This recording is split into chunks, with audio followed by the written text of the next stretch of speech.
कहानी है रामपुर गांव की, जहां के मर्द महिलाओं को हमेशा नीचा दिखाने की कोशिश में रहते। अरे अभी तक खाना नहीं आया क्या? मुझे एक और शादी करने की जरूरत है। नहीं जी नहीं, ऐसा मत करना, वरना मैं कहाँ जाऊंगी। खाना लेकर मैं अभी आई जी। गांव की पंचायत में भी फैसले हमेशा औरतों के खिलाफ ही रहते। मैं जो फैसला सुनाता हूँ वो भगवान की आज्ञा होती है। इस लड़के ने अपने मन से शादी करके अच्छा नहीं किया। लड़के को घर भेज दो और इसकी शादी इसकी जाति की किसी लड़के से करवा दो, लेकिन ये लड़के इसे तो गांव के बाहर निकाल दो। नहीं नहीं जमींदार साहब, ये क्या बोल रहे हैं? ऐसा नहीं हो सकता। मेरी बेटी मासूम है, इसे अच्छे बुरे की समझ नहीं है। अरे कहाँ जाएगी ये बेचारी? कहाँ जाएगी? इतनी चिंता है तो पूरे परिवार का गांव निकाला कर देते हैं। बेचारे पूरे बसे बसाए परिवार को गांव छोड़ना पड़ता है। चाहे जो हो, अगर बेटियों को कंट्रोल नहीं कर सकते तो गांव में रहने का कोई मतलब नहीं है। यहाँ औरतों को दब कर रहना होगा। कोई भी अपने हिसाब से कुछ नहीं कर सकता, सब ईश्वर की मर्जी से ही होगा। तभी गांव का एक आदमी दौड़ा दौड़ा आता है। सरपंच साहब, जमींदार साहब, वो कालिया है ना, उसकी बेटी पढ़ने के लिए शहर जा रही है। अच्छा, ये कब हो गया?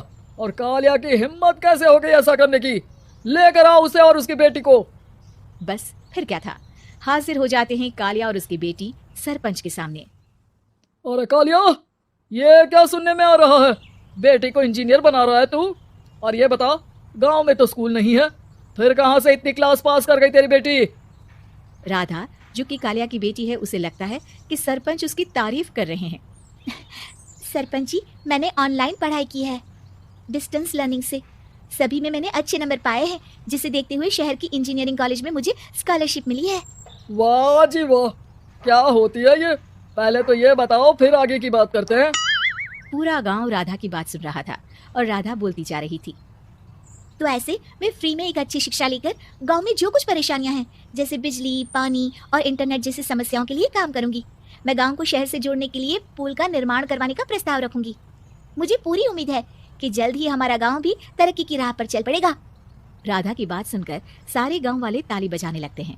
सरपंच को समझ नहीं आता कि वो क्या करे। चुप रह नादान लड़की, गांव के खिलाफ जाने के लिए तुझे गांव से बेदखल कर दिया जाएगा, वो भी पूरे परिवार के साथ। और हाँ, अगर ठीक से गांव में रहना चाहती है तो ये पढ़ाई लिखाई छोड़ दे। हम तेरे लिए गांव का कोई होनहार लड़का देखेंगे। तभी गांव का एक आदमी बोल पड़ता है। अरे नहीं नहीं सरपंच जी, राधा बिटिया जो बता रही है, अगर वैसा हो जाए तो हम लोगों को पैसा कमाने के लिए बाहर नहीं जाना पड़ेगा। हाँ जी, और ना ही कोसों दूर पानी के लिए भटकना पड़ेगा। हमारे बच्चे भी अच्छी पढ़ाई कर सकेंगे और आगे बढ़ेंगे, ना कि हमारी तरह खेती करते बैठेंगे। क्यों गांव वालों, राधा बिटिया का साथ देना चाहिए ना। सरपंच देखता है कि गांव राधा के साथ है तो वो चुप हो जाता है। वो घर आकर अपने सलाहकार से बात करता है, जो बहुत ही चालाक किस्म का इंसान होता है। अरे सरपंच साहब, आपको बहुत ही होशियारी से काम लेना पड़ेगा। एक बार गांव तरक्की कर गया, यहाँ के बालक पढ़ लिए तो कोई ना पूछेगा आपको। और फिर ये जो बेटा और बेटी है ना आपके, इनको भी आम लोगों की तरह ही जीवन जीना होगा। हाँ, लेकिन करे तो क्या करे? वो ना आप मुझ पर छोड़ दीजिए, बस मैं जैसा बोलूं करते जाइए। अगले रोज सुबह जब गांव वाले सोकर उठते हैं तो राधा के घर के बाहर और साथ ही वो लोग जिन्होंने राधा का सपोर्ट किया था, उनके घर के आगे लाल रंग से कल आऊंगी लिखा होता है। कल आऊंगी? ये क्या होता है? अरे यह तो खून से लिखा है, लगता है कोई भूत प्रेत या चुड़ैल का साया है। चलो सरपंच जी के पास चलते हैं। सभी सरपंच के पास जाकर उसे सारी बात बताते हैं। अरे ये तो बड़ी मुश्किल की बात है। चलो, मैं एक बाबा को जानता हूँ, उन्हें बुला लेता हूँ। सरपंच बाबा को लेकर गांव के घर के बाहर जाता है। ओहो, तो ये वो चुड़ैल है जो उन लोगों को निशाना बनाते हैं जो गांव को बदलने का सपना देखते हैं। वो गांव को ऐसे ही संपन्न देखना चाहती है, वो नहीं चाहती कि कोई बाहरी यहाँ का कायाकल्प करे। क्या तुम लोगों में से किसी ने गांव को बदलने की सोच रखी है? तभी राधा की माँ रोते रोते आती है। मेरी राधा घर से गायब हो गई है। अरे कोई तो बचाओ, मेरी बच्ची कहाँ गई?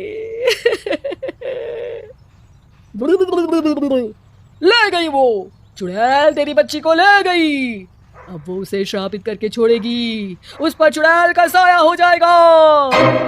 तभी बुरी सी हालत में राधा भी वहां आ जाती है। उसके बाल चुड़ैल की तरफ फैले होते हैं और कपड़ों में खून लगा होता है। सभी राधा को देखकर डर जाते हैं। माँ, पता नहीं मुझे कौन उठा कर ले गया था। अरे दूर दूर हो जा चुड़ैल, अब हम लोग इस गांव में नहीं रुकेंगे। अरे कैसी बातें कर रहे हैं आप? कल तो आप मेरे भरोसे गांव का हुलिया बदलने, अपने बच्चों को पढ़ाने और तरक्की उन्नति की बात कर रहे थे, तो आज क्या हो गया आपको?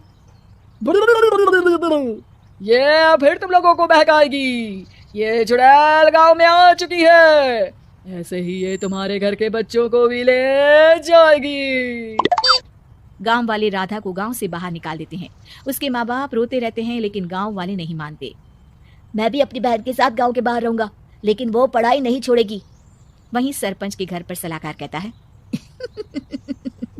देखा, सांप भी मर गया और लाठी भी नहीं टूटी। लेकिन अगले ही दिन सरपंच के घर के बाहर भी वही शब्द लिखे होते हैं। और फिर सरपंच की बीवी कहती है, हमारी बेटी को किसी ने अगवा कर लिया है। तभी राधा का भाई वहां आ जाता है। अरे गांव वालों, मैंने सरपंच जी की बेटी को देखा था, वो चुड़ैल उसे उठाकर ले जा रही थी। अरे क्या मजाक कर रहे हो? नहीं नहीं सरपंच जी, आप नहीं जानते, वो चुड़ैल अब आपकी बेटी में आ जाएगी, जैसे राधा के अंदर आ गई थी। तभी सरपंच की बेटी वैसी ही हालत में वहां आती है जैसे राधा आई थी। पापा, पता नहीं कैसे मैं गायब हो गई थी। चुड़ैल, इसके अंदर भी चुड़ैल का साया है, मारो इसे। अरे नहीं नहीं, इसे भी राधा के पास गांव के बाहर ही भेज दो। अरे चुप रहो, मेरी बेटी कहीं नहीं जाएगी, और चुड़ैल वुड़ैल कुछ नहीं होता है। अरे कैसे बात कर रहे हो सरपंच जी? आप तो बोल रहे थे कि आपका फैसला भगवान का ज्ञान होता है, तो अपने पर बात आई तो अब आप ऐसे बोल रहे हैं। अरे ना ना ना, आपको अपनी बेटी को त्यागना ही होगा। अरे बुलाओ बाबा को। राधा का भाई बाबा को ले आता है, जिसे अब गांव वालों के डर के कारण सच बोलना पड़ता है। मैं कोई बाबा नहीं हूँ, मैं तो मोची था। ये सलाहकार महोदय ने मुझे कहा था एक्टिंग करने को, वो मुझे पैसे देने वाले हैं। अब मुझे माफ कर दो। गलती हो गई, मुझे माफ कर दो। तभी वहां राधा आ जाती है। देखा सरपंच जी, जब गांव के बच्चे साक्षर होंगे तो आप जैसे लोगों की चालाकी नहीं चलेगी।